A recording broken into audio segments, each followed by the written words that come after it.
మీకు ఎంత జ్ఞానం తెలిసినా, మీకు ఎంత విశ్వాసం ఉన్నా, మీ మధ్యన ఏమీ లేదు, ప్రేమ లేదు. ప్రేమ లేదు, జ్ఞానంతో ఒకటి విర్రవీగుతున్నాడు. అందుకే కొరింథీయులకు రాసిన మొదటి పత్రిక 8వ అధ్యాయంలో చెప్తుంది. అక్కడ ఏం చెప్తున్నాడు? జ్ఞానం ఉప్పొంగి చేయను, ప్రేమ క్షేమాభివృద్ధి కలిగి చేయను.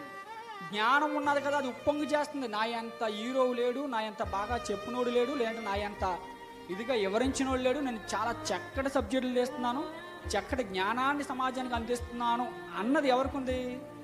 జ్ఞానం ఉప్పొంగి చేసిన వాడికి ఉంది. కానీ వాళ్ళు ఏమి లేదంట, ప్రేమ లేదు. అందుకే జ్ఞానం ఉప్పొంగి చేస్తుంది. ఆ జ్ఞానాన్ని బట్టి నువ్వు అన్ని విషయాలు మాట్లాడుతున్నావు, ఆ జ్ఞానాన్ని బట్టి వాక్యాన్ని చక్కగా వివరిస్తున్నావు, ఆ జ్ఞానాన్ని బట్టి నువ్వేం చేస్తున్నావు తెలుసా? జనానికి అర్థమేంటి చెప్తున్నావు. కానీ నీలో ప్రేమ లేకపోవడం వల్ల అవి ఏమైపోతున్నాయి? ప్రేమ లేని వాడినైతే నేను వ్యర్థుడును.